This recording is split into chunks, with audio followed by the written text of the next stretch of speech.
Welcome to the Executive Committee meeting, July 11th. I can't believe it's July. This year has gone by so fast.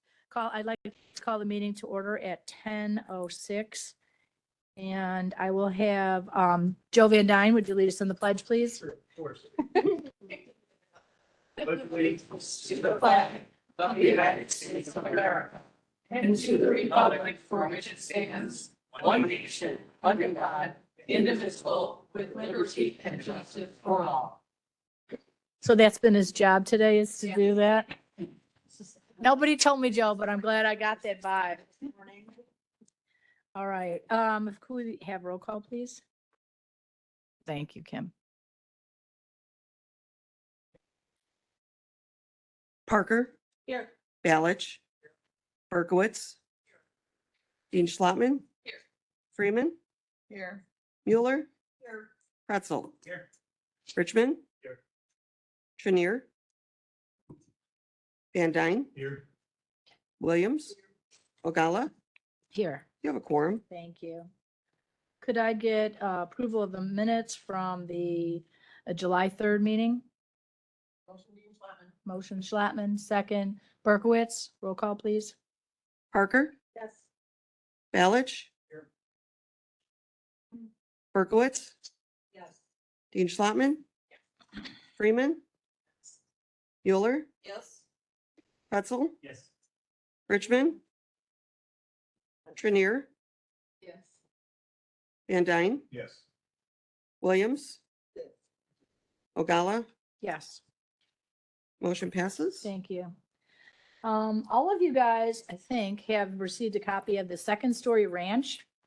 And this is a constituent, and I've decided to let him come up and give you guys a update on, or tell you what's going on. This is an exciting project that's happening in Eastern Will County. My neck of the woods out there, Crete area, which I tend to go to a lot. And Jim and I spoke, I don't know, a year or two ago. Not that long ago. 6, 7 months. It seems longer than that. It seems like what we've talked about. I know, right? I'm thrilled with what he's going to be doing in Eastern Will County. And so he's come here today, and I thought while he's here, he just had a packet for everyone. Let him have the opportunity to tell us what exciting, wonderful thing he's going to be planning for Eastern Will County. So Jim, whenever you're ready, you can go ahead and give us the present. Just tell everyone a little bit about yourself and then get into this. You got it. My name is Jim O'Connor. I'm the executive director of the Second Story Foundation. We're a 501c3 nonprofit founded in 2022 to help people with severe substance use disorder rebuild their lives. I've got a deep background in nonprofits. I ran a campaign office for the Fund for Public Interest Research at Evanston in the early 2000s. I was in the Peace Corps in West Africa and Benin. I was a program manager for a group home for severely abused children out in Oak Park, Hepzibah Children's Association for 7 years. And from 2019 to 2023, I was the director of the Pathway to Sobriety program, and it is a long-term recovery program on a farm out in Palos Park that's part of the Center of Palos Park, a religious nonprofit. I was asked if I could build a men's program from scratch, and I said, get me a horse farm and I'll think about it. And I did not think anyone would find me a horse farm. And Except there it was in Crete. and they did find me a horse farm. They found a couple of them. And so we have a property out in Crete. It's at 2400 Bemis Road. It's a 68-acre horse farm. It is functional right now. It is a harness racing training facility. It's got 86 stalls with 50 to 55 horses boarded there now. It is run down. The property's been for sale on and off for about 15 years. And we've got a pretty good deal set to buy it. The program that we're building is called the Second Story Ranch. It will be for men who have severe substance use disorder, who are coming out of 28-day inpatient programs. And we will focus on people, it'll almost exclusively be for people who are suffering housing instability and chronic unemployment. This is for people who, the way I've put it, burned it to the ground. 28-day programs for many people are not enough. The question is, what do you do on day 29? And so this is our answer. The program is broken into 2 phases. In phase 1, A gentleman will join our program. He'll come to live and work on the ranch, and he'll have a job for the first phase of the program in landscaping, maintenance, and horse care. And I will sit for my CADC in August. I've just finished my internship and graduated with an addiction studies degree. So we'll be doing group counseling, one-on-one counseling, and then 12-step meetings at least 4 nights a week in the evenings. When the person is healed enough, and my experience tells me it's about 6 to 9 months of working on the farm, that person will go out and get a paid job in the community. They'll continue to live with us. And then at that point, we're helping them work on money management. We're helping them work on the stressors of maintaining a sobriety routine outside of, working on the farm. And then we're helping them get into long-term independent living. Our commitment is, the goals for everyone in our program is to finish the program as delivered. That's normally going to be about a year to 18 months. And then to sign a year-long lease.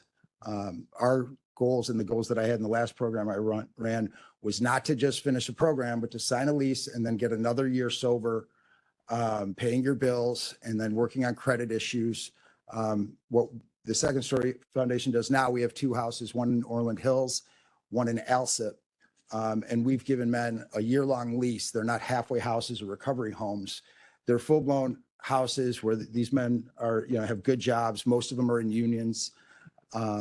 And they're able to rebuild their credit over the next 2 or 3 years until they move out on their own.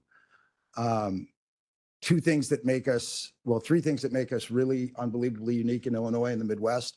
Number 1, that a person coming out of a 28-day program will have a job. Number 2, there are no time limits. 28 days, 60 days, 90 days is arbitrary. No one knows how long it takes an individual to heal from, being this damaged. So we leave it open-ended, and that's unique. And then the last piece is we're not going to charge Medicaid or insurance in any way. We're going to have block grants and private fundraising. We'll have fixed costs.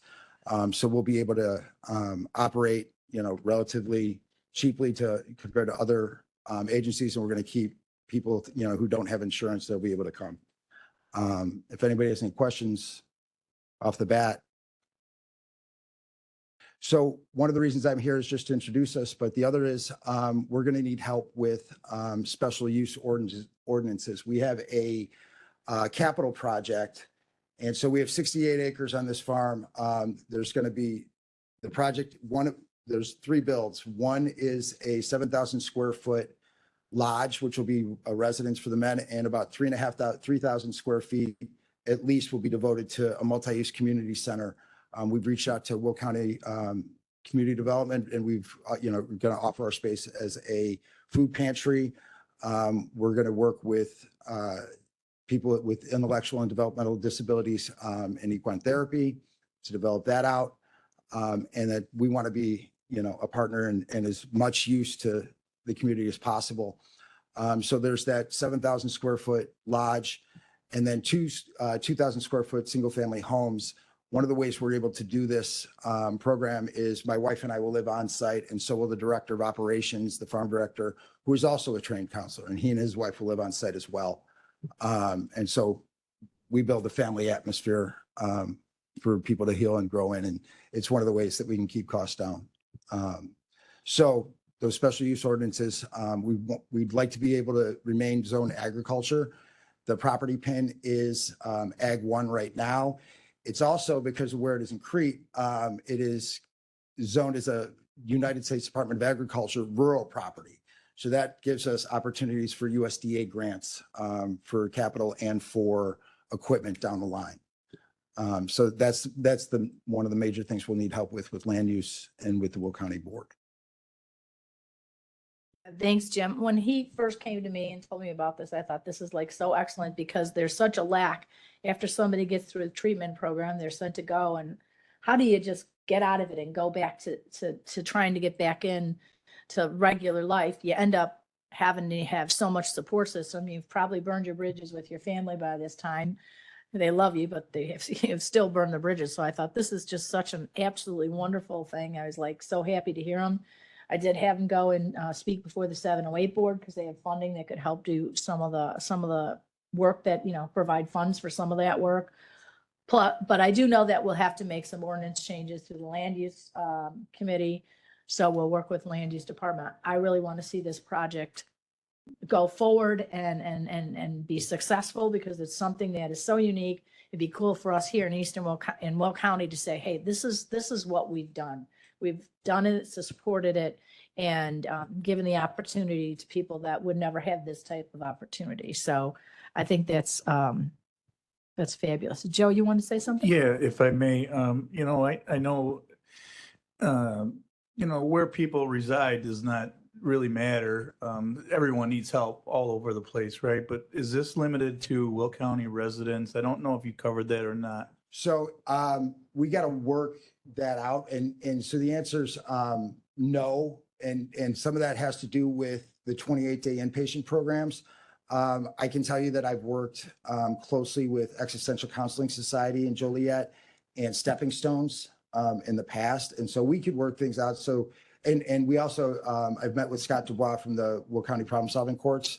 And so we want to develop a relationship with the problem solving courts as well to see if we can take priority people from those places. But the way people, I hate to say it, end up in 28-day programs is if they go to a detox, they can get sent to wherever there is a bed open. So you could be from Joliet, you could end up in Share out in Rockford or Gateway in Aurora. So it's really hard to say it will only be Will County residents. If you go to our YouTube page, I've got interviews that I've done with gentlemen. I probably worked with in that Palos Park program since 2022. I've probably taken 15 Will County residents, Joliet residents, a lot of people from Joliet, frankly. But it's hard to say that it would only be that. But we could definitely make priorities for, again, Will County Problem Solving Courts, Stepping Stones. Does that answer your question? Yeah. Micah? Hi, first of all, thank you for coming in. Second of all, what's your name? Jim O'Connor. How do you spell that? JIM. Well, yeah. the last part. OCONNOR. And my O-C-O. NNOR. And my card is, Okay, yeah, all right. And then, how many men did you say would be getting care? up to 15. And did you say this was religiously affiliated? It is not. It is not. What I said, the last place I worked was a religious 501c3. Okay, Yeah, so this one is not. Okay, that was my only questions. Thank you. sure. Anybody else? Okay. Go ahead, Frankie. I just want to say, I think this is great work you're doing. I chair the land use committee and I'm very supportive of this. So Thank you. I can tell you that we are, and I hope this is, makes people in Will County feel good. I have been working on this, for about 8-9 months, and I've been to the Illinois General Assembly, U.S. Representative Robin Kelly, Tammy Duckworth. I've been talking with the Illinois Department of Human Services, and everybody that I've spoken with in mental health and addiction understands that, again, the 28-day programs aren't enough, and that the halfway house and recovery homes out there, the situations are really rough. They're not well regulated. So we are being looked at right now as a pilot program, because if we had to be classified, somebody from the mental health and addiction committee at the Illinois General Assembly said we're like a recovery home on steroids, which is as close as anybody can get to describing it. Well, I'll take it. But we believe that this is going to be something everyone's going to be proud of, and that it's going to be a model. Other people are already asking me if I can build one for women. I said, let me get 2 years going at this place and we'll do that. But I think it's going to be a model for recovery across the board. Yeah, I just had a question. I'm Mark. I'm on the board as well. Thank you. I think this is all great information. I just heard a little bit about the harness horse racing track part of it. Yeah. So, struggling business right now in Illinois. So are you talking with like the Illinois Harness Horsemen's Association at all? Yeah. And what are their thoughts on this? So I've talked with the Illinois Harness Racing Association. I've talked with actually the Hambletonian Society, which is the larger Harness Racing Association on the East Coast, where they're doing well. And we've got an enormous amount of support, and you're right, about the harness racing industry. I'm getting the Carey family involved, who owns Hawthorne. Yeah. Right? And some legislative issues there too. So yeah, Bill Cunningham, who is a lobbyist for that harness racing industry and for the horse racing industry, he's behind us. So we're looking across the board at how we're looking to keep the standardbreds there Cool. for sure. It's a tough situation. Yeah. That a lot of those horse owners are in. And I think, to be honest, I think there's a chance that 3 to 5 years down the road, there's going to be hundreds of horses out there with no owners. Oh, wow. Nowhere to go. But most importantly though, and not that Sure. comes second to and that's what I kind of Yeah. wanted you to reaffirm for the board members, but it sounds like the harness horse racing comes second to the rehabilitation of these individuals, right? Completely. And so let me say this, when I said, get me a horse farm, and I'll think about it, the reason is, on a farm, on a horse farm in particular, we will never, ever, ever run out of work. That's it. And so you have a job every single day. You've always got to beat back the land. You've always got to take care of the fences. You've always got to clean the stalls. Right. So that's the premise, is it works for us. We're not trying to get into the standardbred racing business, but it works for what we need. So that's why we're there. Yeah, I just wanted. You got it. Thought it was great. So awesome. You got it. All right. Thank you so much for coming today. I wish you the best of luck, because this program sounds so exciting, and it's coming to a part of the county that has ability to have the horses there. Do you guys have hay on there too? They don't. Yes, there's an enormous amount so this farm is run down. It's not being well taken care of. And so I was out there in the winter. I was just out there a couple weeks ago, and we could not believe how much hay is there, and they're not cutting any of it themselves. So we've got that. We're looking to, we've got room for gardens, large scale gardens that we'll be able to use to serve the community. And I just do want to say that my card is in there, and please give me a call with any questions. Like, we deeply need to be a partner. We can't exist out on that property as on an island. And one of the things that I tell everybody that comes into the programs I run in recovery, we are not so broken we can't also serve. And so that's a really important part of what we'll bring. Mhm. Have you reached out to the Farm Bureau at all?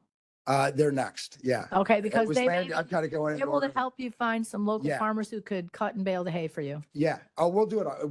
Well, they I- teach yeah, you how to do it. Yeah, we'll do it. We want to do all our own work. We'll go to other people's farms and we'll bail for them. Well, that's Yeah. good. I'll get your number to my husband. for sure. We often need help with Yeah, that. I've been It's him and I, so. I've been baling hay for 9 years now, and we love it. It's a great community building, or team building chore. Go ahead, Annette. So is this, put your mic on, please. Sorry. Is this the artist rendering or what you're striving? No, so I'll tell you what, I used those pictures that the first property we looked at was called Sawgrass Farms, and it was on Munns Road. And so that's where we got the pictures, and that's where we were going first. And then when we got a little further down the line, looking at it, we did not like their manure management program there. And so it turns out there's 3 harness racing farms for sale in Crete. That one, we're buying the Double Dakota on Beams Road, and there's another one called Smith Farms over near Stony Island. I think it's on Monee Road. They're all for sale. They're all kind of going. Yeah. So So we're- Balmoral went down. So That was that- bad. Now, however, the stables look almost the same. They're both done by FBI buildings. And I should say this too, for our capital project. We've already secured the Aspen Group. They're a Will County, Frankfurt-based construction firm that will deal with from architectural to putting the doorknobs on. They're going to GC the whole thing. They've built a lot of churches in and around Will County. And they have committed to no less than 50% of the subcontractors will be Will County businesses. Great. Excellent. Excellent. Well, we're happy to have you. Thanks for coming to Will County. Thank you Jim. all very much for your time and your attention. Thank you. Okay, we will move on to old business. So the first thing we have on our agenda is item number 1, authorizing payment to Family Guidance Centers for operation costs of their mobile outreach services. So Jim, I think that was on your agenda at one time. If you would like to, does anyone have any questions about it or anything? Kim has her light on. Go ahead, Kim. Not sure if there are questions in regard to it. I don't believe anybody from Family Guidance came today. They have presented several times before you. This was continued because they are still in the process of finalizing the opioid settlement funds grant agreement. We did receive a draft from the state's attorney's office. I haven't had a chance to go over it with Sherry and Katie yet to discuss it, but you know, the terms of it, and it's not finalized at this point. So Okay, so I we'll don't think it just- can move forward. Yeah, we'll just table it till next month, right? So can I get a motion to table to next month? Motion Mueller. Motion Miller, second Berkowitz. Previous ballots, second Richmond, all in favor? All right, great, thank you. Number 2, this is the ordinance establishing a special fund for video gaming revenue in Will County Code of Ordinances. So we've been talking for several months about video gaming, where currently our ordinance is set so that you cannot have video gaming in unincorporated Will County. There's an interest in allowing that to happen. We have, I think, 18 businesses that were grandfathered in before we decided not to do that. So this is to look at a special fund. So the dollars that we get from video gaming could go into a special fund. Right now, they just go into the general fund, right, Marcy? They go into the general fund, and then this would be establishing a special fund. So we have to look at doing that. Another thing will be whether we want to establish a fee or not for that per terminal. And then, of course, we have to repeal the ordinances in Chapter 121 that prohibited us from having video gaming. So I'm going to get a motion to put item number 2 on the floor. I make the motion. Motion Berkowitz, second Trinier. So conversation. All right, next on is, all right, I don't know who got that was. Oh, Jim. I was trying to find. No, it. that's all right. No, it gets a little confusing up there, but so I think the dollar amount that we're currently bringing in is between 325 and 350 a year, something like that. And that does go into the general fund. And there was some conversation about keeping that amount staying in there so this we're not having to look for, replace that 325, 350 on a reoccurring basis. And then do something with anything over and above that amount as far as conversation for, you know, what we're looking to do with it. Okay. Kim, am I close Yep. on that? Go right ahead. I'll just put everybody on. Eventually it's you. There you go. I think there was a third option as well, that the fee for the terminal possibly being put in a separate fund. So there are multiple.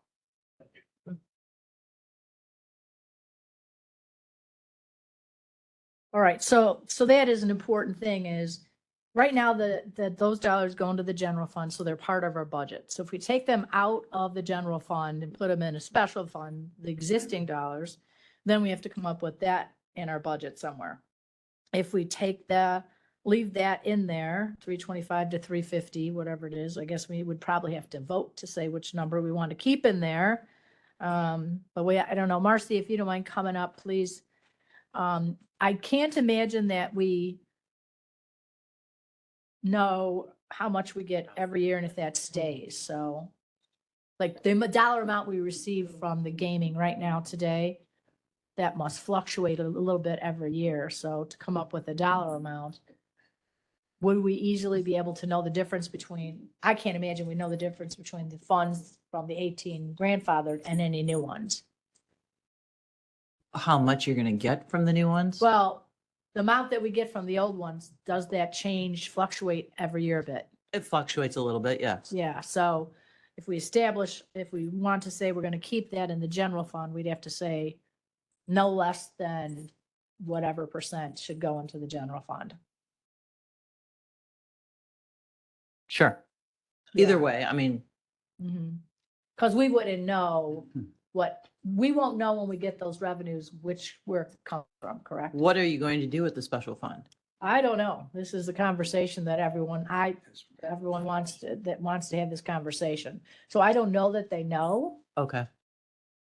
Kim?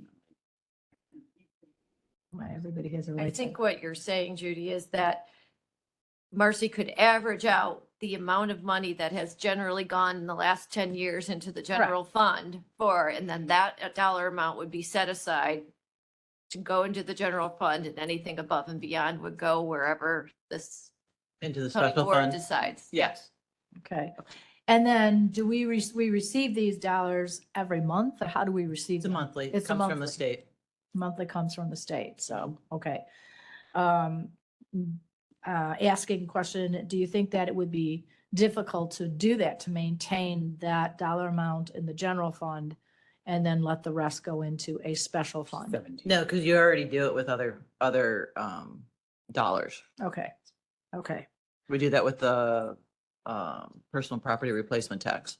okay. Okay, I'm not sure who put their mic on first, so I'm gonna start in the corner and we'll wrap around. So go ahead, Steve. Yeah, I think if we're gonna set up a special fund, that fund should have all the money that comes in go for emergency things that we don't plan in our budget, that we normally would take out of contingency or something like that. So like when somebody says all of a sudden all their software is no good and it costs $200,000 to get new software, we take it from that fund. So that we're not caught off. We have at least somewhere to go when we get these emergency things that happen every year over and over again that we don't plan for. So at least that way the money's staying within the county and it's being used for something that we know is going to happen. Because every year I've been on this board, we've had emergency situations and they're always expensive. They're never cheap. Correct. So that's my opinion. We could, like you said, keep part of it in the budget as we got it now, and then the special funds would be there for that only, nothing else. Okay, so you're suggesting that those dollars go into the contingency fund? Or, Not contingency. oh no, a special fund for emergencies. For emergency, special fund for emergency. I don't know if you need a motion for that. Well, we're gonna have a conversation. I think we have to all hear, and we really never talked about this. So next we'll move to you, Julie. Thank you, Chair Ogala. So one quick question. For this year, we would still have to put some of this money into the general fund now until we complete that 330, what was it? How much was it? 300? It's anywhere between 325 and 350 a Okay. year. And then next year, can it all just go directly to the special funds, or do you have to carry Not that? if you're going to continue to fund it into the budget. It's however you budget it for fiscal year 25. Okay, so next year we can just make sure that it all goes into the special fund.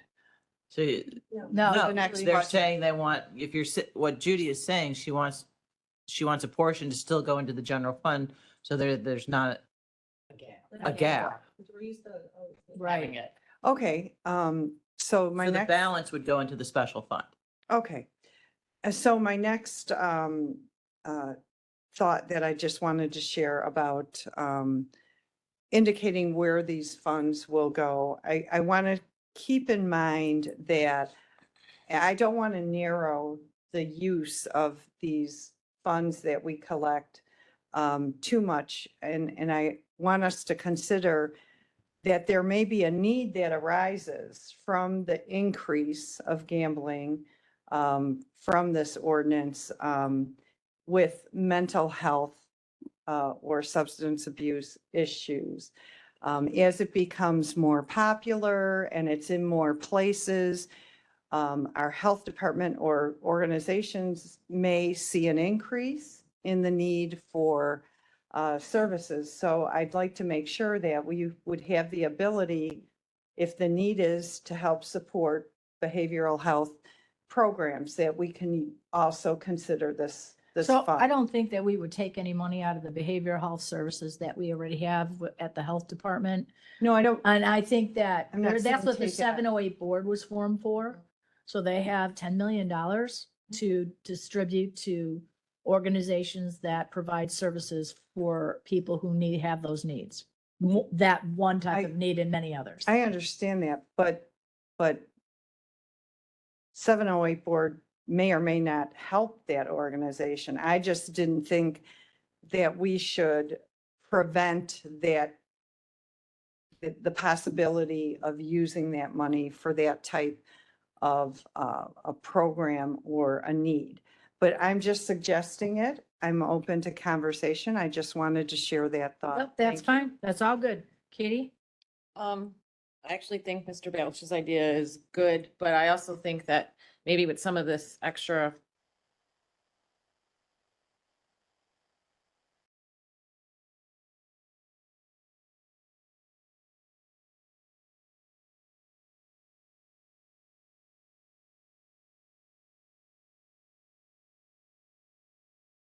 next year to see if there's areas where, if there's enough revenue to make sure that we aren't continually going out to ask for multiple increases on things that maybe we can find another, use this towards some of those expenses. Right, so I would think that having the dollars as we do now, going to general fund, that funds, we take that money that we get and distribute that. I don't know that we can guarantee that ever happening, because to No. me, the way I see what happens is when the government gets more money, they find something else to spend it on. So Right. I like your concept. I don't know that Right. it can work. I don't know if so. it would stay in a Did you want special to say fund to something? do it, so. Okay, Frankie? So I'm not sure how I'm going to vote on this yet. And I understand why we want to create a special fund. It allows us more control of a new revenue stream. But I also feel like maybe we're overcomplicating this. I mean, I'm hearing conversations about starting a contingency for our contingency. And I'm thinking we don't even have a plan what we're going to do with it yet. We also are looking at maybe a nice revenue stream coming from the RNG plant down the road. Should we create a special fund for that? Like I just feel like maybe we're overcomplicating this and we're asking our finance department to create separate columns. And I get it. I wish we could just be responsible with money that we have and put it in the general fund. And this is a way for us to say, we're only using this money for these things like we do with marijuana money, but cannabis money. But I don't know. I'm not sure yet. I think maybe we're overcomplicating this. I agree with you. Jackie, you're next. Thank you, Chair Gala. I tend to agree with Board Member Pretzel. I do think we're overcomplicating this. My only question actually was for the state's attorney. I wanted to make sure that we were able to create a special fund, because I know there's some rules around the ability to create special funds, and I didn't know if this would qualify.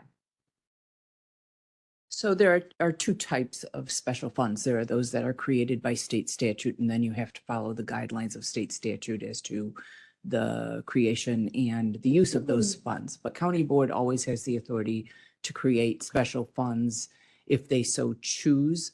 I know that several years ago, and this is just for historical background, there were dozens of special funds that had been created by county board, and the auditor and the state's attorney's office spent a lot of time going over whether they were statutorily created or created by county board. And many of them were eliminated because there were so many unnecessary ones. And that's not to speak on, whether or not this is a good idea, but that just gives you some historical background. Yeah, and that's what I recall, and that's why I wanted to mention this and bring it to everyone's attention. And it goes along with what Board Member Pretzel suggested. A contingency for a contingency doesn't even sound like a real budget category to me.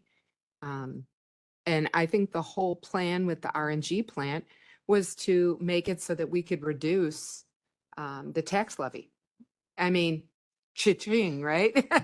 And I would say that this would be the same. And so if we are, putting it in a special place, and I mean, I know we've had a lot of emergencies, we all do. And I've probably seen more than most of you. But some of that goes back to the fact that for, 4 years in a row, we didn't raise the tax levy 1%, not even 0.5%, not 0.1%. So, when you don't raise the tax levy for 5 years in a row, it creates a problem. And problems just tend to, exacerbate. So, yeah, I'm not necessarily in favor of a special fund. Thank you. Okay. And so I just had a conversation with Kim, so I'm sorry I wasn't up to speed on all these things. And this special fund was looking at, putting in the money if we decide to charge a fee per terminal, taking those dollars. So not necessarily for the extra revenue we'd receive, but for the revenue we'd receive for the terminals, which Marcy, we would get that money separate. If the board would decide to charge a fee per terminal fee, would that money come separate from the money? And I believe so, yes. But then the money we'd receive from the revenue generated from people playing those games. Correct. Okay, that's what I thought. Yep, go ahead, Kim. Go ahead, Kim. Oh, you should be on, no. There you go. What I was clarifying for Chair Ogala was that the particular resolution that is attached to your agenda pertains only to the creation of a special fund for the $250 for the terminal fee. It does not eliminate your ability to create a special fund for the increase in revenue, should you choose to do so. Okay, so we probably should have flipped those around on the agenda, but that's okay. Okay, we have some more lights on, so Joe, you're on. Let's start with you. Thank you. Now that I'm more thoroughly confused, I did notice it seems to me that some of these items on the agenda are kind of backwards. Anyway, Frankie, I like what you said. And if we're talking about just the fees, we're talking about minimal dollars right now. We're not even talking about additional revenue because we don't even know if we're going to allow gaming or not.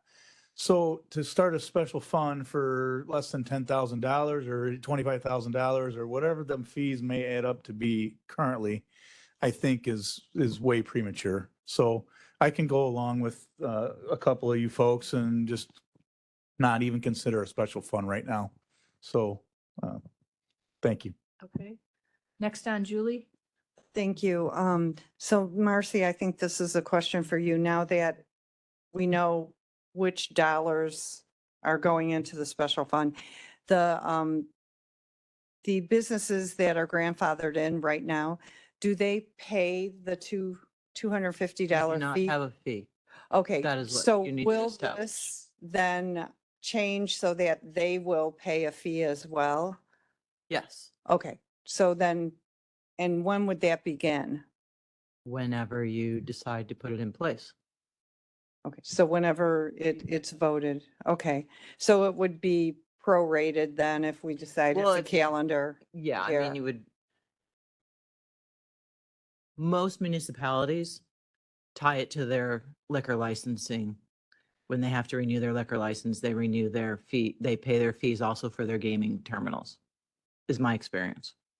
So that would be logical thing for us to do. They pay their annual fee for their liquor license, put this on at that time, and it'd be an annual process. And so the question is if the bill for the liquor license, if it runs through December, then what about this 6 months until, You could just 2025? establish it they wouldn't have to pay it until the next time their liquor license comes up. Yeah, okay. And that answers my question. Thank you. Okay.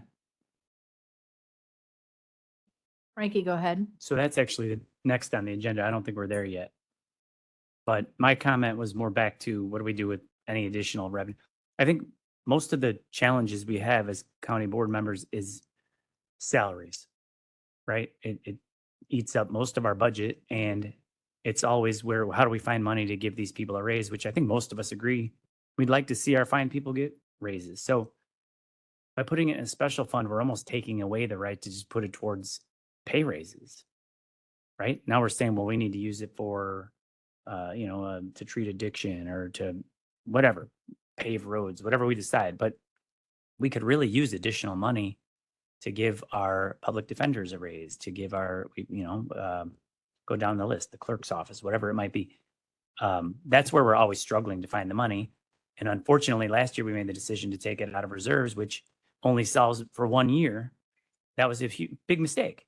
You might disagree, but it was a huge mistake.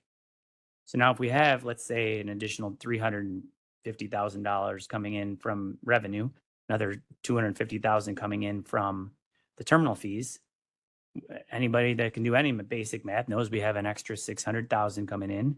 So if we raise salaries or give pay raises for 500,000, we kept it in our budget, right? It's pretty simple. And I know, the finance people could do that. I don't necessarily think this needs to go into a special fund that we don't actually have one in mind, a purpose in mind for. Right. I agree with you, Frankie, especially since the additional dollars for the state's attorney's salaries did come out of cash reserves. That's not something that it's not part of the levy. It doesn't no one gets taxed for that. That doesn't build except for what money we have extra. So if we had extra dollars, it would make sense to just put them in the general fund and then they just get used accordingly in the budget. So anyone else have a question? Okay, so, my thought on this, and this is another thing that we can do, we can go ahead and just go along the way we are currently right now and decide next year to say, hey, we're going to take those dollars and put it into a special fund. So that's another option that we have. So, yes, this is backwards on it. We should have first talked about whether we're going to have a fee or not, and then determine whether that fee is going to go into a special fund. So, but now that you have that in mind, think about that when you're voting here. So, I don't know if I think people feel comfortable that they want to vote yes or no on this. I mean, I'm comfortable on it. I'm a no, but, Are we on number 2? we're on number 2 still. Oh. Yeah, I think we'll just do a roll call. One was family guidance. Oh, you're, sorry. Yeah.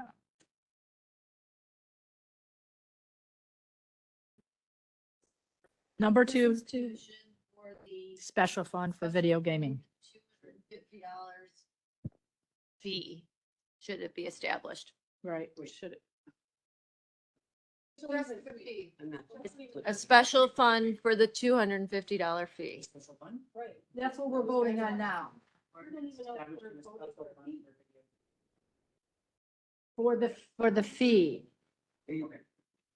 Yeah, for the special fund, that's all we're voting on right now. Okay. Parker. Balich. Berkowitz.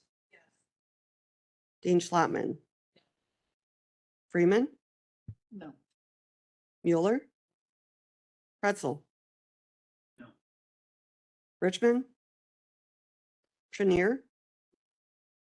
Van Dyne. No. Williams. Ogalla. No. Motion fails.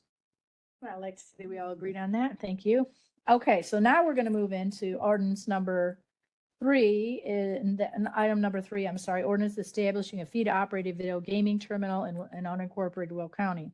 So as we previously discussed, currently there are no fees per terminal. The business owner they pay their fee for their liquor license annually, and they don't pay any other fee. But we do get revenue from the dollars that are put into that machine. That revenue is the revenue we get back, which is somewhere in that $320,000 to $350,000 range. So this would be to establish a fee, and the resolution is written to be $250 per terminal. So if we could go ahead and have that conversation now, Frankie, have your light on. Oh, sorry, motion to put it on the table. Motion Parker, second Pretzel. So I think we have a terminal operator in our audience. I recognize a face. You want to come up here? I have a question for you. Would you mind? Thanks, Kim. Just do it next time. Sorry to put you on the spot here. That's all right. That's all right. What can I help I you know with? you sat here for several hours last time. so- Yes. Will you introduce yourself? I don't actually. My name is John Doolin. And who you with? Well, I work for a company called Curo. We're partners with J&J. Okay. And you're a terminal operator? J&J is the terminal operator. Yes. Got it. Correct. All right. So do you have machines in Will County and other counties too? We've got machines everywhere. All throughout the around state. Illinois? Yes. And maybe even, what's standard for a fee? You see them all over the place. I think the 250 that you guys are proposing, it sounds like to me, pretty much seems standard. In the way that we have it written up, you haven't seen it probably, but we would send 2 invoices, one to you for 125, one to the bar gas station operator for 125 Correct. per machine. Correct. And that's pretty standard? Mhm. Ha- Yep. Have you seen any municipalities or counties or anybody that has no fee? Yes, off the top of my head, I couldn't tell you, but there are some that don't have any fees. There are others that treat it, just kind of like an amusement sticker, like you would on like a jukebox or, pool table or something like that. In those municipalities, counties that don't have a fee, do they charge more for the liquor license? Do you even know? Or how do they, why wouldn't they charge a fee, I guess? Yeah, that's a good question. Honestly, I Just don't to be know the nice answer to to the that. business owner? Probably, most likely. Okay. How often do you see these machines go into a bar, liquor establishment, and they still can't make ends meet? They still close down? The service industry is tough, as you all know. So it happens. It does. The gaming side of everything, when you're talking, restaurants or bars or anything like that, a lot of times these people are struggling to make their payroll or their bills. And this really does help them out, especially now at a time when, costs are skyrocketing and, the minimum wage continues to increase. And, there's just a lot going on when revenues aren't increasing themselves. But more times than not, you'd say that this kind of helps those businesses stay afloat. Absolutely. Yes. Thank you. Yep. Any other questions while I'm up? Yep, we're gonna have Joe. Joe? Oh, thank you. The way I understand it is when a person puts the money in the machine, I'll say the revenue that is created is divided by three different parties: the state of Illinois, the owners of the machines themselves, such as J&J, and then the owner of the restaurant or the establishment. Whoever wins, they get some money. Okay. Yep. I'm talking about revenue after the, yeah, so basically three different entities. And my question was this $250 fee. And thank you, Frankie, for letting me know that we're only splitting it two ways. The $125 between the restaurant owner and $125 to the machine company. Doesn't seem fair to me. I'd like to see that fee split three ways and include the state of Illinois. Otherwise, why are we only hammering on the two entities instead of the three? Maybe we should not charge $250 if that's the case. So something to think about. And I look at you, Frankie, because you seem to be pretty knowledgeable about this, and I'm looking for your support on what I'm saying. Chair Van Dyne, it's set that way by statute. And of course, the state of Illinois excludes them all from that. But that's how it's set by statute, and that's why it's split 50-50. Annette, did you have a? I do. All right, so Marcy, this is for you. So the 325 to 350 is from gaming, not from the 250 fee, because we don't charge the 250. Okay. And there are people who are establishments who are grandfathered in right now with the gaming. Could those establishments be grandfathered in with the 250? So they wouldn't get a 250 fee. Just asking. That would be up to you guys. But I know, the question was more, it's from the gaming, it's not from the fee. The money you receive, yes. Okay, thank you. Okay. Go ahead, Jackie. I just want to state that I don't think the $125 per machine is gonna hurt anybody. And while I kind of chuckle at the idea that we're gonna, make the state pay. The whole reason they legalized this is they needed revenue and they're looking for ways to collect it. I think we had in one of the meetings prior, and Mary may know this, I think we had a discussion about the fees. Maybe it was just a hypothetical on how many machines we thought we would get, or maybe it was the actual number we currently have.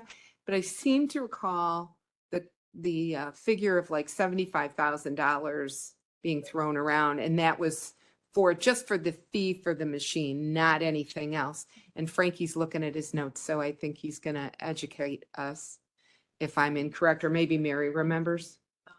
I don't recall that we did have a conversation. I don't recall what the numbers were. I wanted to say it was over 100,000 potentially, but I could be completely So wrong. we have 53, I believe, liquor licenses. I know they're not all gonna bring in games because some of them. Well, I'm just can't, talking but about like the If number of we, if they machines we did have and they now. each had 6 at $250, it would be $75,000 a year. That was it. Yeah, that was it. We don't know how many machines are out there now, though, that we're not, We do. I mean, that's we've been included. talked, that was included. Yeah, because we have Okay. 19 businesses that currently have, I think they all have 6. I don't know if you can do, I think it was like 113 total. Right. yeah. Okay, So, thank you. Yeah, Yeah. it's, so you would think a business is gonna bring in 6 machines, we're charging per machine. So if we split it in half, it's about $750 a year for the business owner, $750 a year for the terminal operator per business. Right, and that's not gonna break anybody's business. They don't decide to open or close based on $750. Yeah, I agree. They don't, but because it is really isn't Since my anything. microphone's on, I do have one Go ahead. Frank. I would oppose grandfathering anybody. I Right. feel like we have to, It's more the complicated. reason that I brought this up 4 months ago or whatever was to create a level playing field. Right. It wasn't fair that a business could, in my case, Hickory Creek Brewing in New Lenox, Right. literally moved, probably because their rent was too high, to unincorporated, and now they lost their games. That didn't seem fair to me. So I actually want to do this because I think it creates fairness Mhm. for every business. We have some board members that feel that way. Yeah. So I know these Lenny's Gas and Washes they've popped up all over the place. Yeah. I see them everywhere. And I've heard from just talking to people about it, like he's got the money to do whatever he wants. And if a municipality says, hey, we don't support gaming, he's like, fine, I'm going across the street. Yeah. And that's that's not as easy for a guy just trying to brew beer and just keep the lights on. So Right. I thought this was a really good idea to create the level playing field. I wouldn't support charging some a fee and not the others. I don't even know if I support the fee, but it should be all or nothing. No, I agree. It should be. Jackie, you still have your light on. Did you want to say something No. else? Okay. Okay, we will go up, Steve. Let me get you. After Steve. Yep. Go ahead, Steve. I just want to say that I don't think that putting gaming in unincorporated is going to increase the number of gamblers, because you want to gamble, there's a place 5 minutes from everybody's house. Maybe not out when you get really in rural areas, but for the most part, you can gamble just about anywhere you want in this county. They're all over the place. So the only thing that we're doing is putting our businesses in unincorporated at a deficit, so they can't compete with the cities. That's all that's happening. You're not going to get, the people that are going to gamble are going to gamble, period. So it's just because you got a unincorporated bar that has a gambling machines, well, they might get some business then, instead of going across the street to or down the road to a municipal that has it. So to me, this is like a no-brainer. We should just pass it. Well, this vote, when we vote on it, this will be for a fee per terminal. So, okay, Mike, I'm gonna get you on next. Go Okay, ahead. so yeah, I'm gonna agree with Joe on one thing. It's a little bit confusing sometimes with all the numbers and all the facts related to gaming. So I have to go back a little bit. So if we do a fee of 250, do we also get tax revenue? Yes. So we You get, get tax revenue per the state statute. okay, You could get additional, which is like 75,000 if you decided to charge a fee that's what I from had what we to- thank you. anticipate. Yep, you're welcome.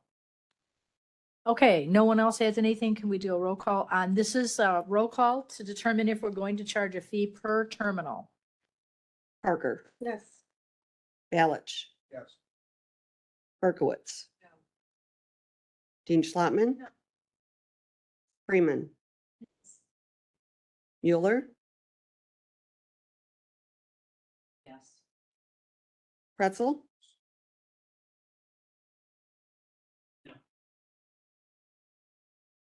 Richmond. Yes. Trinier, Yes. Van Dyne. No. Williams. Ogalla, No.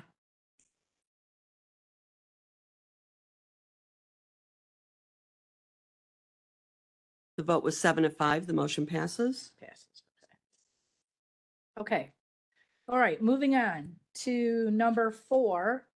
So number 4 is ordinance repealing sections 121.02, 121.03, 121.04 of chapter 121 of the Will County Code of Ordinances. Can I get a motion? Motion Trinier, second Berkowitz. So what this one will do would be to allow video gaming in unincorporated Will County. So any conversation, or we're just ready to vote? All right, let's do roll call, please. Parker, Yes. Balich, Yes. Berkowitz, Yes. Dean Schlottman. Yes. Freeman. Mueller, No. Pretzel, Yes. Richmond, Yes. Trinier, Yes. Van Dyne, Yes. Williams. Ogala, Yes, motion passes. thank you. Other old business, I don't have any other old business. Next is moving on to authorizing reallocation of FEMA grant dollars. Kim, could you please? Yes, thank you. Good job. Yep.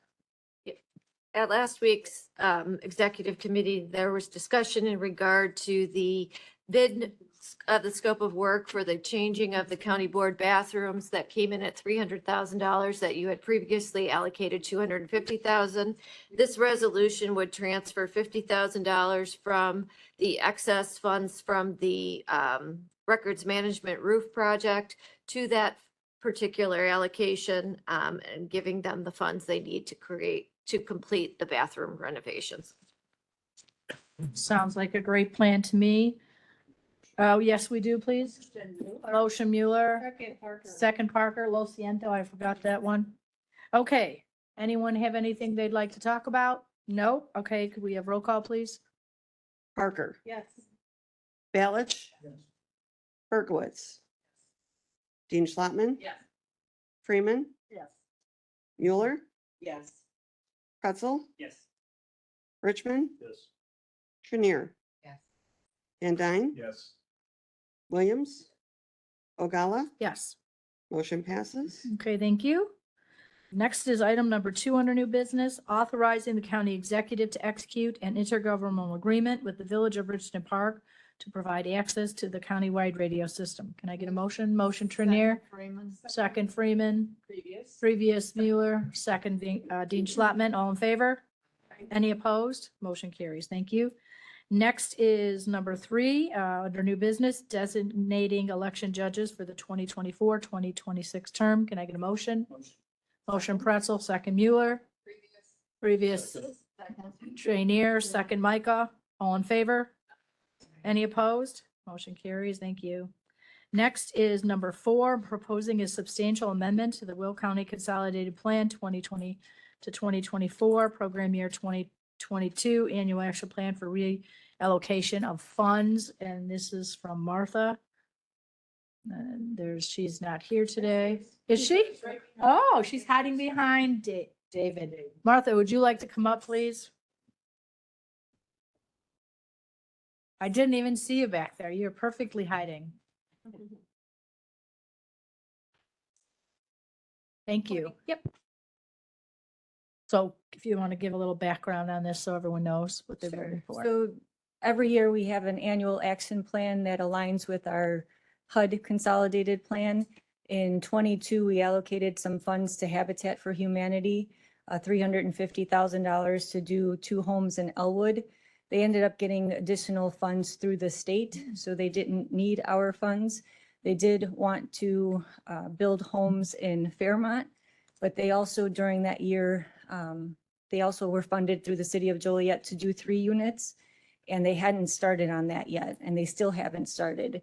So we're having difficulty meeting our timeliness requirements. So we are reallocating those dollars to a down payment assistance program. That program was funded last year and it was spent down before the action plan year was even over. Okay, that makes sense. We have to spend the money because we have a time frame that those dollars have to be spent. So we're just taking it and putting it towards something else that we need dollars for. Correct. Anyone have any questions? Okay, can I get a roll call, please? Do you need it? Oh, well, go to We don't- previous. Actually, we need a motion. We didn't get a motion? What am I doing today? Motion by Berkowitz, second by Mueller, previous Dean Schlattman, second Parker. All in favor? Any opposed? Motion carries. Thank you, Martha. Appreciate that. I'm the next one, so I'll say. You are the next one. Stay there. Okay, hang on. I have to read it first. Number 5, a resolution proposing the adoption of the HUD Annual Action Plan for Program Year 2024, beginning October 1st, 2024 through September 30th, 2025. Can I get a motion? Motion Trainier, second Mueller, previous Parker, second Berkowitz. All in favor? Any opposed? Motion carries. Thank you. All right. Number 6, setting the public defender's salary. Can I get a motion? Motion Ballard, second Parker. Mary, want to come up? Oh, Kim can do it. We'll have Kim do it. Yep. Thank you.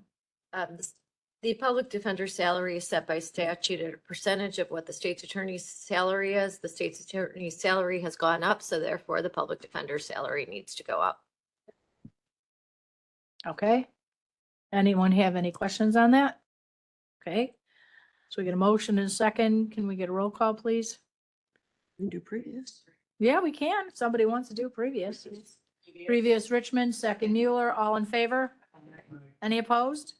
Okay, motion carries. Thank you. Number 7, appointment of interim IMRF authorized agent. Motion Trainier, second Mueller, previous Ballas, second Richmond, all in favor? Any opposed? Motion carries. Number 8, amending the ordinance, changing the date for submission to receive low-income senior citizens assessment freeze homestead exemption. That is a very long thing. Can I get a motion? Motion Van Dyne, second Freeman. Previous Mueller, second Trainier, all in favor? Motion carries. There you go, Mark. Everyone likes your idea. What's that? What did we say? I don't know what he said. Pigs might be flying today. Yes, I agree. Okay. Number 9, this is authorizing the removal of proclamations from the county board agenda. Motion Mueller, second Trainier. Second. Wait, we got a conversation. Question. Go So on, Frankie. I see there's a proclamation on the agenda. Will This this would be be? for next month, would not be for now. Okay. That was my only question. Yes. Because we haven't voted on it, so agenda set, we have the proclamation out there, so this would be for next month. Okay. Let's do a roll call, please.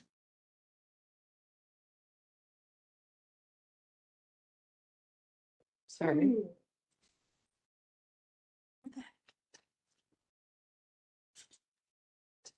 There it is. Okay. Parker, Yes. Balich, Yes. Berkowitz, Yes. Dean Schlottman, Yes. Freeman, Yes. Mueller, Yes. Pretzel, Yes.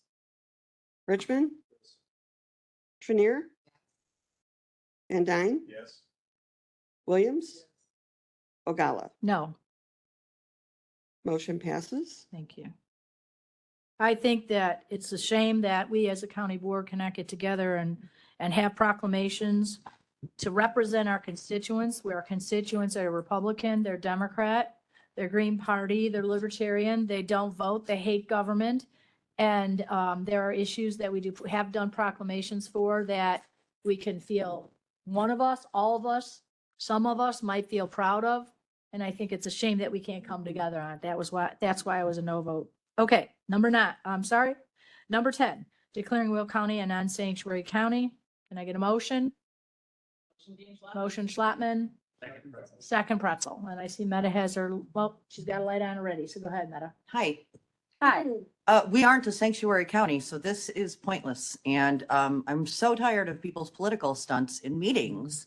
So I'm going to be a big fat no on this and going to ask folks to please keep their political leanings off of our agendas from now on. That'd be great. Thank you. Along with the proclamations, we've got a lot of requests going on here today, folks. Frankie, think you're on? Yes. So over the last several months, as I'm out with constituents, there's no issue that comes up more than illegal immigration.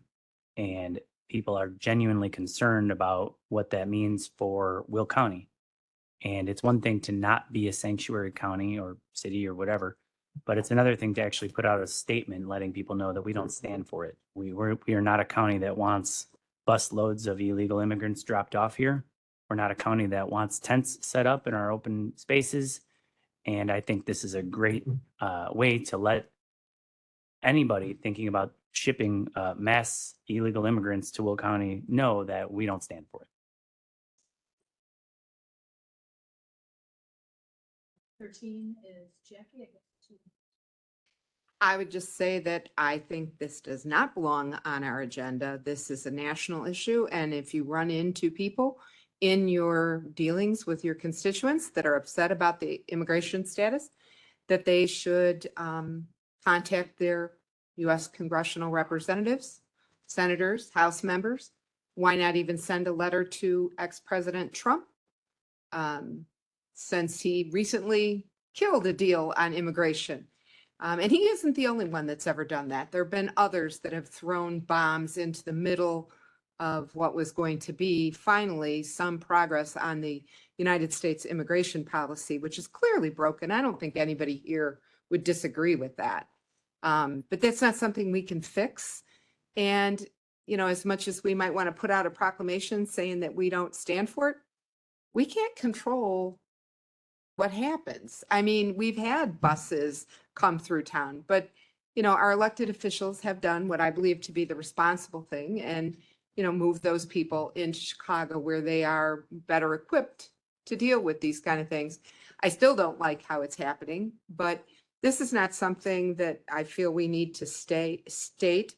Otherwise, I mean, you know, we wouldn't be taking proclamations off of our meeting agendas, which clearly everybody here was in agreement with except the chair. So that's just my position. I'll be a firm no.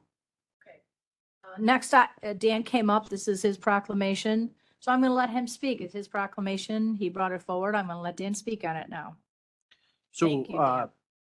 first, I understand that some people might find this to be like political, but it's a serious issue. Some people may recall Milton Friedman. He was an economist, and he stated that you cannot have a welfare system and have open borders.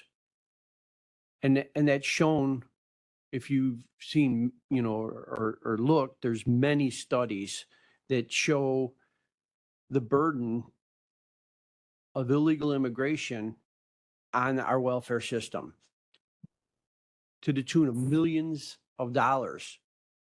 And in states with sanctuary cities, those numbers are in the billions. And that's how much those systems are taxed. Many of those systems, before they can actually bounce back to help the people, are strained, and where maybe 100 people were getting a service, a social service, now thousands are getting that same social service spread out.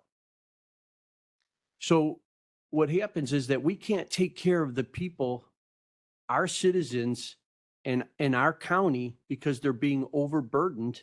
Our welfare system is being overburdened. Obviously, the only solution to that is to raise taxes so that we still have this system. But eventually, I know. Push your mic, Dan. Sorry. No, hang on. There you.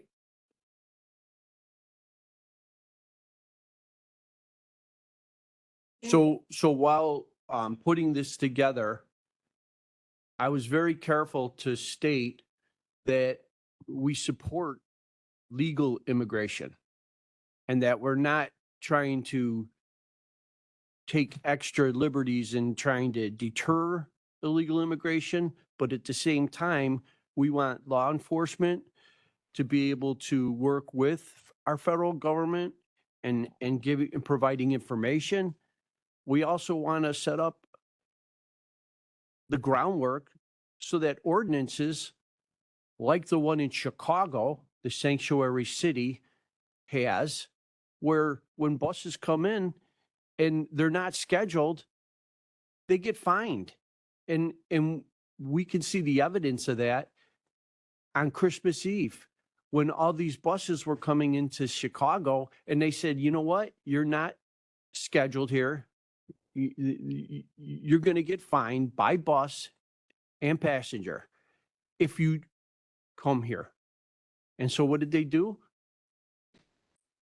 They didn't drive back to Texas or wherever they came from with a busload of illegal immigrants. They dropped them off outside of Chicago. And that's how they got around that. I mean, Chicago's a sanctuary city, and they have an ordinance, that the same ordinance that we're looking to create. So I don't know how anyone could object to that. So I'm just asking for you to support this, because we want to stand with our neighbors, our counties like Kankakee and LaSalle, and our towns and villages, you know, that have already adopted similar policies, and just stand with our neighbors and show that this is something that we are concerned about, so that the people in Springfield will start listening and doing the will of the people. I don't think anyone here is against taking care of American citizens that are on welfare that need our help. And if we don't do something, if we don't start making a statement and standing our ground, we won't be able to do that. So that's all we're saying here. Yeah, we all have family. We all know that we're all come from immigrants, and that's not the issue here. It's flooding our welfare system and not being able to take care of our people. Thank you. You're on next. Thank you. While I don't agree with illegal immigration, this feels like something entirely different to me, that we are making a judgment on people and we are saying that we want our county to be a special way. The people that were bused here from a governor that decided to send the illegal immigrants in his area to our area. And we also were told by the undersheriff of Will County, the Brian Conzer, that we don't have any problems with the busing of the illegal immigrants in incorporated Will County. So I only wish that we had this much interest in taking care of some of the people that we do have here in Will County. Over on Linden Avenue, Lehman Avenue, we got people that sometimes don't even have water. We're not worried about that. We're worried about illegal immigrants. So I will definitely be a no on this. And I think that if we want to expend our energies on something, expend it on the stuff we can do something about. Okay, Julie, you're next. Thank you. So let's look at this topic from a factual basis. This is a local issue as well as a national issue, but it is a local issue. It has a direct impact on citizens and legal residents, people who have come to this country legally, people who have come here and become naturalized citizens, worked hard, been patient, followed the proper procedures. I'm sure, I know my family, we've experienced that, many of my family members. Many of our neighbors are struggling. And I know because I talk to them, whether it's at the church or the VFW or the boards I sit on. I talk to a lot of everyday people. They're not politicians. They're not involved in politics. They're just trying to live a good life. This flood of illegal individuals, they're coming here and they are impacting our health system, creating a greater demand for physical and medical care and bringing those types of issues. We are seeing a rise in communicable diseases, a rise in behavioral issues, and crime. This is a local impact. to our communities. There are so many inequities for the people here who are working every day and paying taxes and then trying to survive on what they have left after the government has taken their share. We are giving people who have broken the law free benefits, housing, cars, insurance, while our hardworking neighbors are finding it difficult to follow a budget. There is no budget anymore. Every week you go in and prices, there seem to be no end in the rise in prices of everything. And that also impacts homeowners. We say everyone should have a home. Well, maybe that's true. But hardworking people who do have homes and have paid and bought these and saved money, now they're finding homeowner insurance bills of $3,000. And then it's almost like, well, how do we pay for this now? Because homeowners insurance maybe 5 years ago was maybe $800. That was reasonable. But there seems to be no reason, no reasonable measure anymore for what we're paying for things. Why are we paying $6 for a loaf of bread, $3,000 for homeowners insurance? This is what everybody is saying. This is our life every day. And I know because I'm talking to real people. We have a crisis here today. Our taxes, we voted, well, I didn't vote for it, but Will County last year raised taxes by $18 million in my 2 county levies, the 708 Mental Health Board and the Will County Corporate Fund. That was just under a $300 tax increase on our bill that I just paid and will be paying in a couple weeks. That's pretty substantial. All in all, the levies that everybody else increased as well, school board, park district, all of these other levies that increased, we had just under a $1,600 increase in our property tax bill this year. Now, I think we find ourselves in a situation because of a bit of apathy. So I suggest that go out and educate people and just talk about the facts and talk about, at the end of the day, everything we give away to people who have broken the law is paid by the taxpayer. Everything government spends is paid by the taxpayer. Comes out of our pocket. God forbid, we don't want them to turn the printing presses on, but it comes out of our pocket. And this has got to, there's got to be some control and some change. And we have got to, we are a law and order society. And we have got to remember that. Everyone is expected. And I wasn't even going to mention this, but someone brings up a governor, it's his fault. No, it isn't his fault. These people committed a crime. It was an illegal action and that at the end of the day, that's the fact. So we have had, this country was founded on a process and with law and order. And I guarantee you, if I broke the law, I know my butt would wind up in jail. Okay. So. Thank you, Julie. Thank you. Thank you.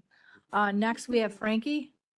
So, I mean, I'm not sure anybody's still undecided on how they're going to vote here. I can tell by the tone and the comments, but I'm going to try. So I heard Member Williams talk about homelessness and things that we should maybe prioritize over this.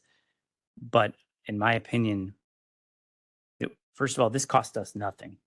This sends a clear message that our county does not want people to come into it by bus or any other way that don't have a place to live or a job. In my mind, by not stopping this from happening in our county, we are going to increase the amount of people that don't have access to water, that are homeless, that don't have access to Doesn't stop it. blankets and tents.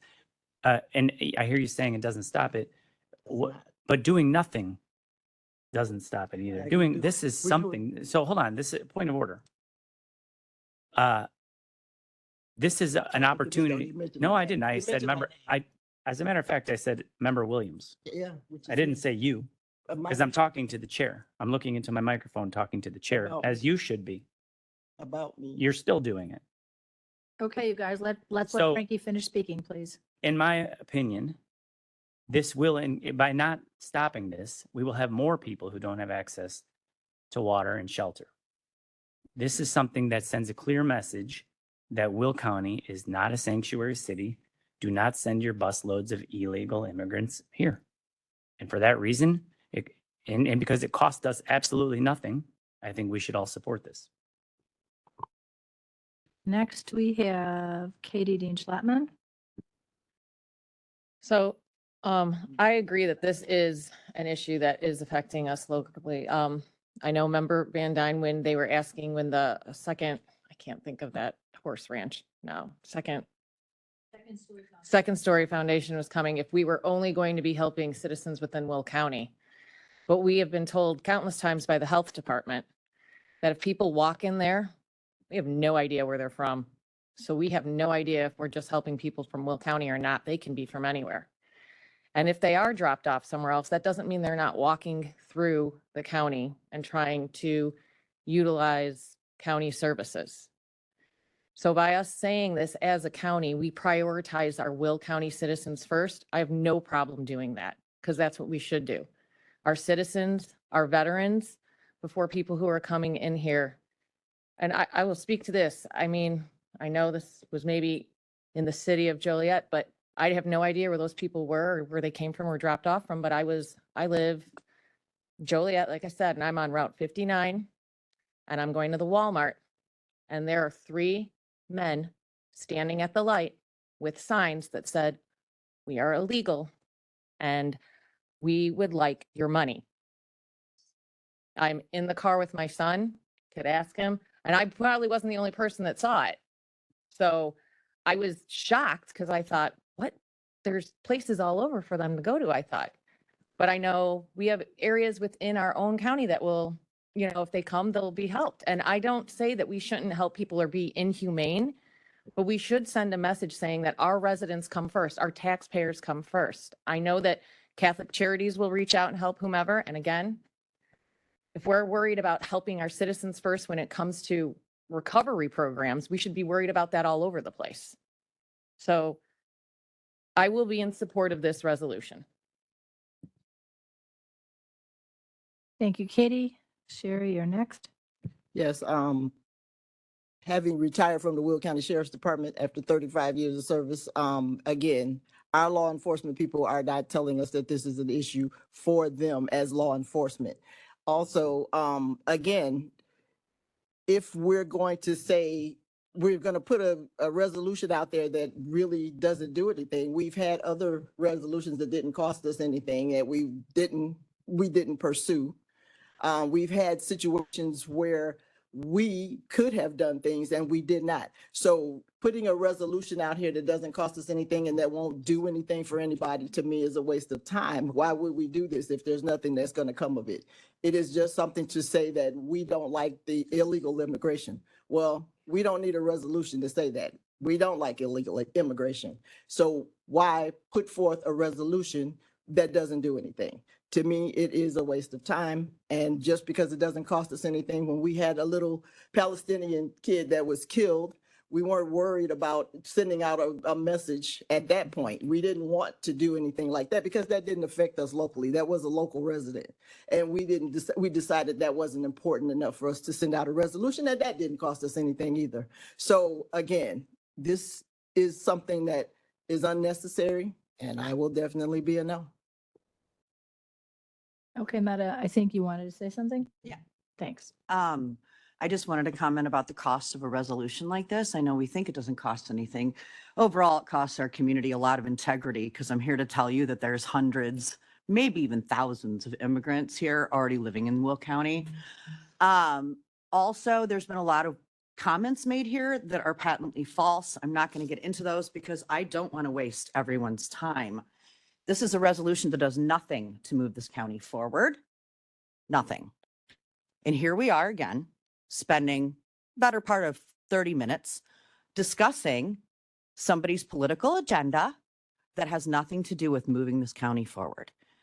I, for one, am really tired of spending our time and spending our staff's time. We're talking about salaries. You know how much time they're wasting sitting in this meeting, listening to this drivel about putting forth meaningless nonsense resolutions? It's embarrassing. It's really embarrassing. So I'm going to be a no on this. And if anyone wants to talk about immigration with me sometime, you're going to need about 3 days because I've got answers for everything you've all had to say. Okay, Dan, go ahead. Okay. So it's evident that the will of the people is that we don't allow illegal immigration. And I think it, offensive to think that immigrants would even object to illegal. I mean, the fact that we don't want to have illegal immigration. Many immigrants spend a lot of time. They spent many years trying to get their citizenship. And just to assume that somebody is an immigrant, that they're illegal is ridiculous. Okay? It's just not so. And in the city of Joliet, I mean, we can recall when they were going to give that grant, the response, the hundreds, if not thousands of people that came down to fight against that. It's evident how people feel.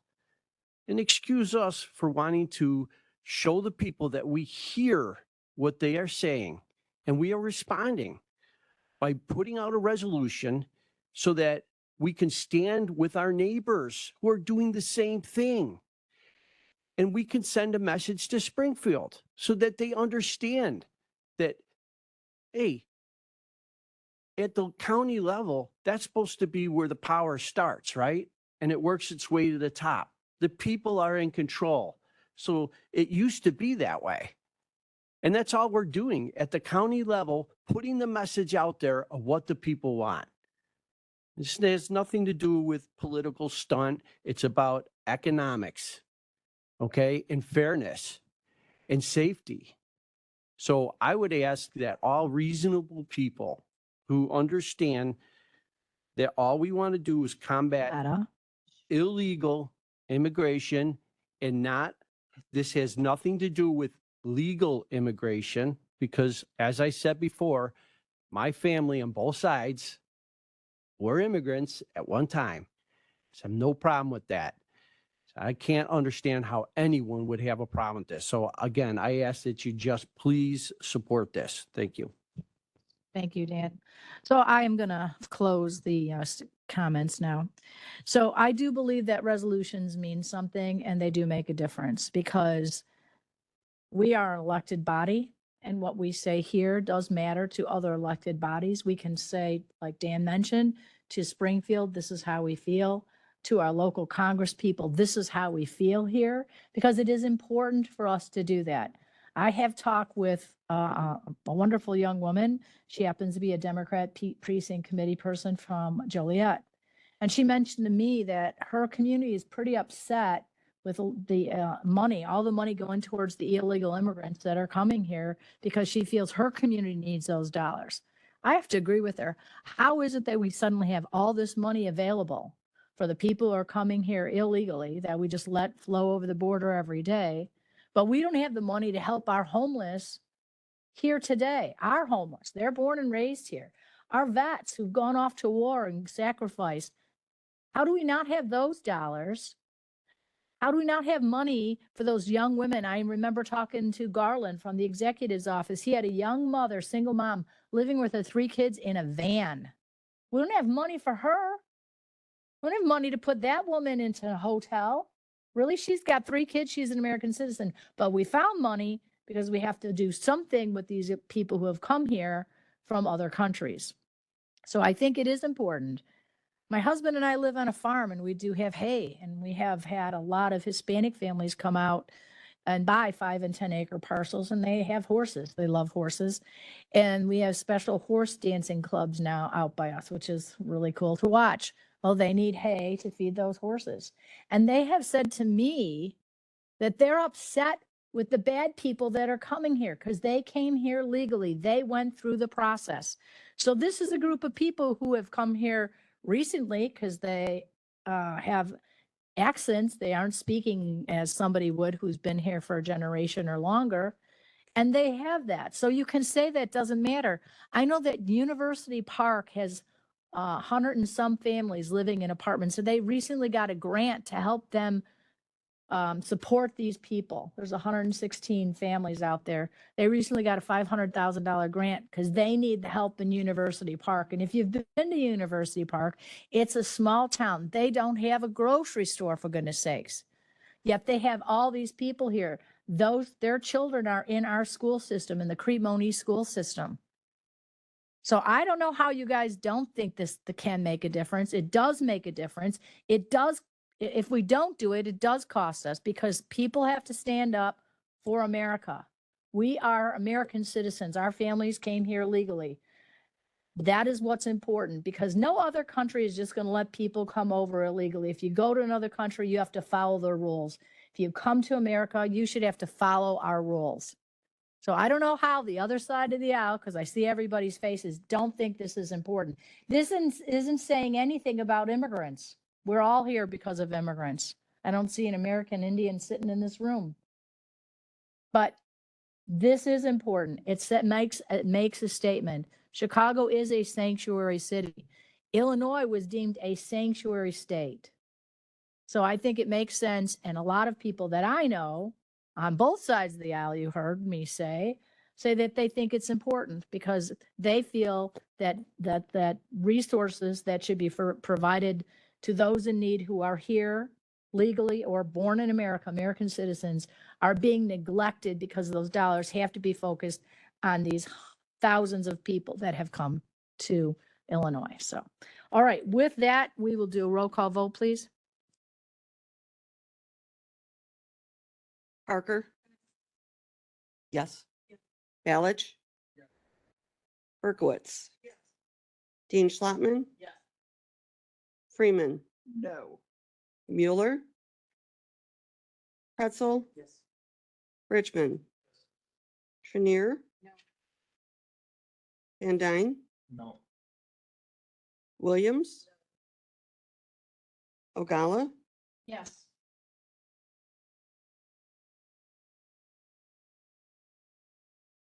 Seven to five, the motion passes. Thank you. And for those of you who voted no, I'd love to hear and have a conversation with you as to why you don't think it's important because to allow illegal immigrants in this country. Anytime, that's fine. Okay, next move to number 11, proclamations. This will be the last proclamation. Thank you for leaving, Jackie. Appreciate that. Proclamations, this will be our last proclamation. I think it's a good one. It's recognizing Independence Day. That will be read by Jim Richmond. Yeah. No. So moving on from that to number 12 is appointments by the county executive. Do we have to vote on? Do we? Yeah. We have before. Okay, yep. Sorry, Meta. We'll go ahead, do a roll call vote because we have to. I need a motion. I need a motion. Motion. Motion Parker, second, Balich. Roll. Yeah, she's, we Parker? have to do it. Yeah, we do. Oh, yes. Balich? Yes. Berkowitz? Dean Schlottman? Freeman? No. Mueller? Pretzel? Yes. Richmond? Trenier left. Van Dyne?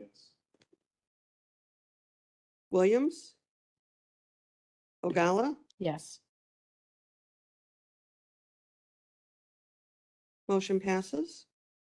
Thank you. Next, we move to appointments by the county executive. I think this is the first month that we don't have, I see that. This is the first month that we don't have any. It's an unusual event. Other new business, I do not have any. I don't have a request for state's attorney's opinion. Committee reports, this is the second meeting, right? Yeah.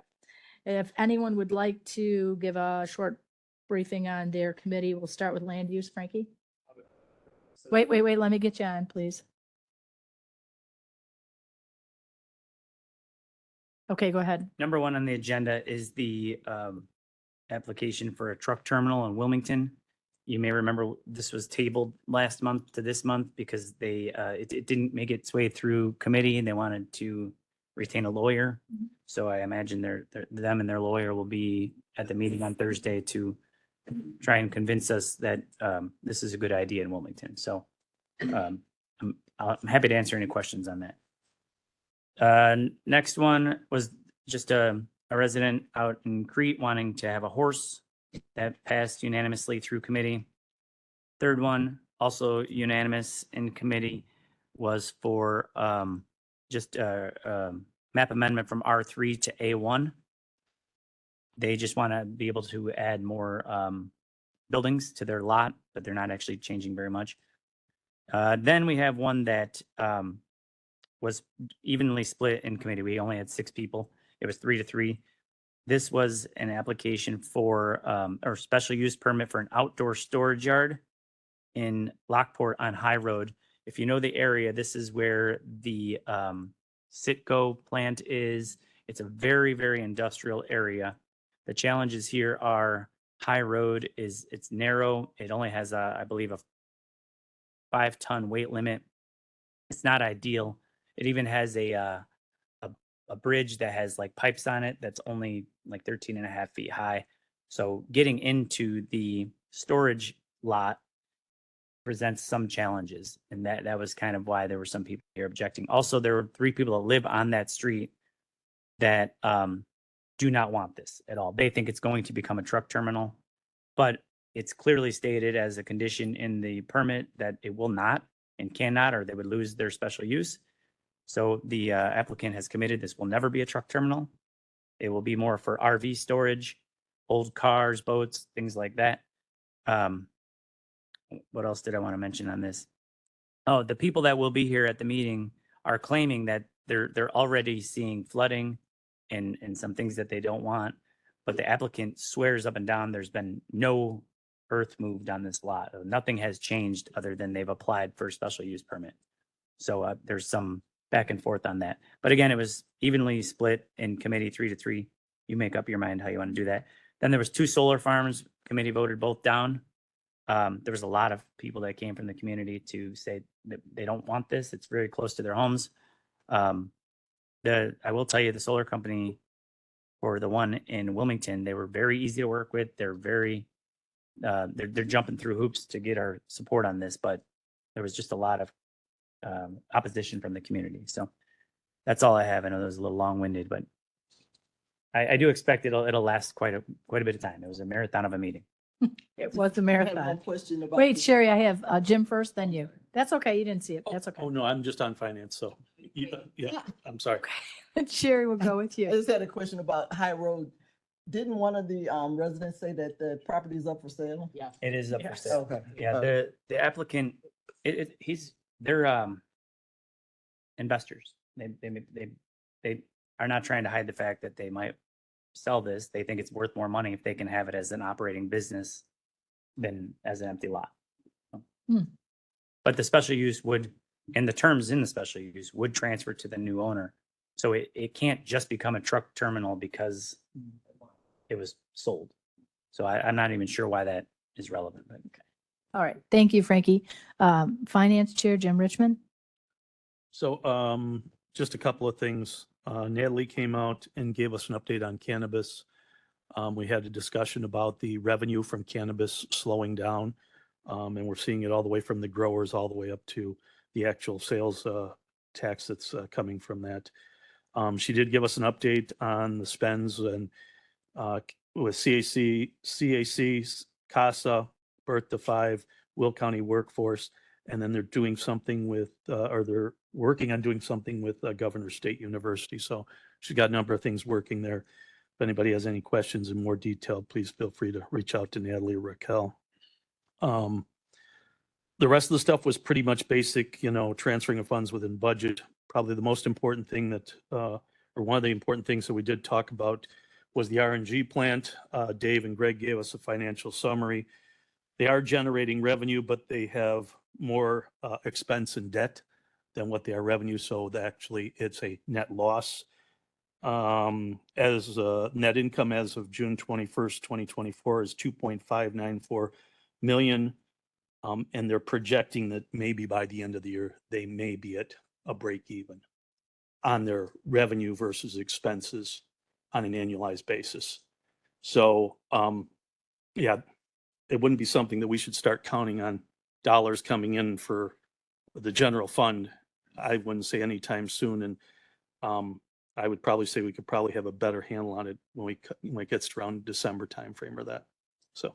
That's actually good to hear because we knew that it was going to be, we had a lot of expenses, we have debt to pay off. So we knew that was going to take a while before we actually, the money that we gained would actually become revenue to us. Yeah, So, just like any yeah, other but business. at least it's going along. We're moving in the right direction. Correct. So that's good. And so one last piece, and sorry for taking up more time. Their production runtime between January 1st and April 17th was 77.22%. From April 17th till June 16th, and that's the most recent information we have, they were running at 98.4%, which is a significant delta from what they were before, but they finally have worked out some of the kinks in the system and some of the pieces and parts. They're going to be getting some more, I'll call them emergency spare parts around September timeframe. So hopefully we can kind of smooth that out and have a lot better revenue stream. So Great. That sounds like a significant increase, and it's really great that they're getting, it's a new thing, so it takes a while to get the kinks out. So I'm good to hear that report. Thank that's all I you. have. Okay, next we move to Public Works. Joe, can you push a button, please? Public Works and Transportation, Joe. Yeah, there's a couple items that I'd like to present fairly quick. The one item is authorizing the county executive to execute a mutual aid agreement with Illinois Public Works Mutual Aid Network. Basically, what that does is allows our great staff to aid any municipality or taxing body in a case of emergency, which we already do already, but it's nice to just be able to put that out there that, Will County, all the EMAs and Public Works, they all like to work together when there is a crisis and donate our time and our material and our manpower and our equipment. So I just wanted to mention that because, sometimes we don't give kudos to our departments like I think we should. So great job for that. Hopefully that'll pass. And then I know this is on a lot of the county boards members' minds about being transparent about projects. So what IDOT had presented their 2025 to 2030 plan, and our county engineer, Mr. Ronaldson, did condense that whole packet down to Will County only. So I would urge all our county board members to review that. That way we can let all our constituents know in the areas that the projects are happening. I know that's a pretty hot topic now. So that information is key there. And also, there will be a public meeting, number 2, on Mills Cherry Hill Road study at Knoll Park on July 30th. I know Sherry Williams had talked to me about, she plans on attending. And this is also very important for our residents to understand what we intend to do in our projects. So that's all I wanted to mention. Thank you. Okay, Kim, you wanted to say something? I was just going to say, Chair Van Dyne, I also did send that email out to the entire county board in regard to the Cherry Mills public hearing. I did see that, yeah. Good report, Joe. And then I would like to, we do our month in review now to say the highlights of what happened at committees, at county board. I want to try and get a link to that 2025, 2030 plan that Jeff put together and include that in there. So hopefully we can put that link so somebody can hyperlink off from reviewing that to see that, because that would be, I'm sure a lot of people would have interest. Thanks for that, Joe. Wait. He's on. It may not be super easy to read, but what I'll tell you, there is a timeline on next year's projects, and then 26 through 30. There's not a projected time, I believe. So we know it's coming, but we don't know exactly when. So Yeah, that's okay. It's good to know Yeah. what's coming next year and then sure, for In the- sure, in what's the near coming in the future. Right. That people like to know what's going to happen for sure. Next, Micah, could you put your mic on? Micah, Chair of Public Health and Safety. Thank you. We will be having a public hearing for the food establishment sanitation ordinance. I did ask them to be present for the meeting in case anybody had questions. It did pass unanimously. The fees that they are proposing will cover their fees for going out. I asked a couple questions. That was about it. It was pretty easy going. The MSET resolution and the final MSET IGA is also coming forth. We had someone from the Sheriff's Department come, had lots of questions for him as well. They're hoping to get this up and going. And then hopefully some of the other towns will, and municipalities will join in. It just basically is saying that if there's a problem and they need extra help, we can go help them. Kind of like what you were saying. We can go help if there's a need. And we So- should, for sure. Thank you, Micah. Good report. Next, we move to Legislative Committee Chair Berkowitz. Well, you have to put your mic on, please. Thank you, There Chair you go. Ogala. So we just had a brief update, and we also discussed with our committee to start looking at the state legislative agenda items and requested that each of them reach out and start to review. And so next month, our goal is to sit down with our agenda and start to work on it, see what needs to be updated, what needs to remain on the agenda, if any items can be removed. And so we're beginning that process, and we'll be looking at that at the next meeting. Thank you. Katie, you have a question? All right, well, I wasn't sure. Okay, thank you, Julie, for that. Next, we move to Capital Improvements IT, Chair Mueller. We did our usual review of facilities update, and then we had one resolution that did not pass. And so that's really our whole report. You can see the update on the PDF on the agenda.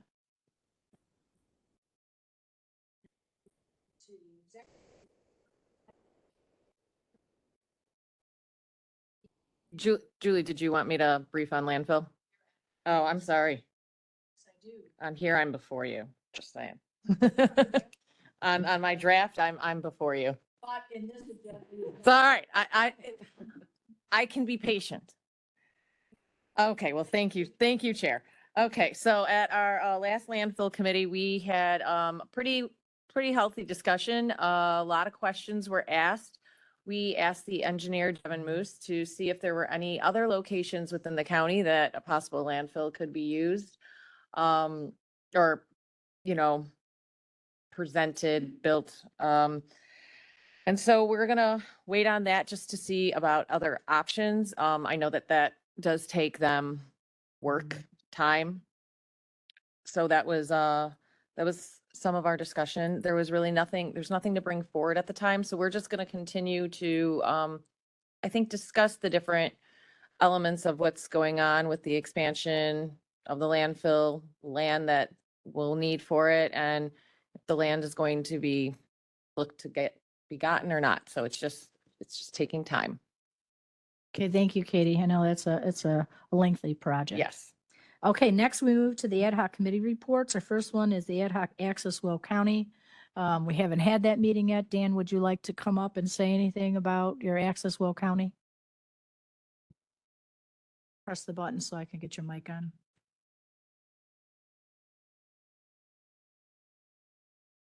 So we're waiting to get a representative from Pace. We wanted to get some observations from them, and pretty much we talked to all the township supervisors, or many of them, and the ones that didn't come in, they sent surveys, the results or the answers to the survey questions. Just getting a feel for what's come in so far, it seems as though people are pretty happy with what they got. Many of the communities have band together, have their own programs. And, like some of the towns, like Green Garden, they had 7 uses of it. same person. So in a lot of areas, it's just not needed. So I don't want to make any, statements as to whether or not, where we think we should go with it. But right now, it looks like people are pretty satisfied with what they got. Thank you, Dan. Next, we move to the Ad hoc Old Courthouse Committee. The chair is not here, but the vice chair, Sherry Williams, would you like to give us a report? Let me get your mic on. Yes, well, everything is leveled and they're supposed to be planting the grass in this month. So the question too is, once the grass is coming up and everything, we did discuss having some fencing because we do want to keep it fenced in. And we also are just discussing some options of what it's going to look like. So we have some people coming forward. Hopefully we didn't do the RFP, but we are going to see if we can get some input as to what it could look like and what some of the things that we need to do. And then some committee members suggested that they would have something at the next meeting to contribute. So we're just waiting for that. Thank you, Sherry. And our last ad hoc committee is ordinance review. Mr. Logan, would you like to come forward, please? But thank you. Thank you, Jim, for being the mic person. I'm on it. We're currently plugging away at the ordinances. We're going to get them back to you guys as soon as we can. We don't want to dump everything at one time. So I think we're going to release some next month, according to Phil Mock. I think it's section 10. That's the first one we're going to do. So Good. I think that's a good plan. If it's a nice little solid thing, I know he's been waiting to get through certain groups of it so we could have one it's solid. been very interesting So going section through all 10 these. good. Yeah, you're learning a lot, aren't you? We are. Yeah. Thank you, Vince. Oh, sure. Okay, next we move to public comment. Are there any members of the public that would like to comment today? Any public comments? Do we have any public comment online? No public comment online. So we have no public comment for today. I like to wait till we're all in one room. Come talk to us then. Announcements and reports by the chair. The only thing that I would like to say is that we have to recognize we're 50-50 board and that we do have differences. We will have different opinions, likes and dislikes, and we really should be respectful of each other's opinions. That is what I've tried to do as chair, to try to do that. Do I always succeed? I'm not 100% perfect, as nobody is. And then I also ask that please do not tell me to shut up because I do not tell you to shut up. Although Joe, sometimes I wanna. No, I like to pick on Joe because he's easy to pick on. So I just want to say that. Thank you guys for all the work. I know that our meetings have been long and we are handling a lot of very important issues. So I appreciate your hard work. Next, we have executive session. We do not have anything. Mary is shaking her head no. So if I could a motion to approve the county board agenda as amended. Motion Mueller, second Pretzel. Do we need a roll call? The last thing. We need a roll call.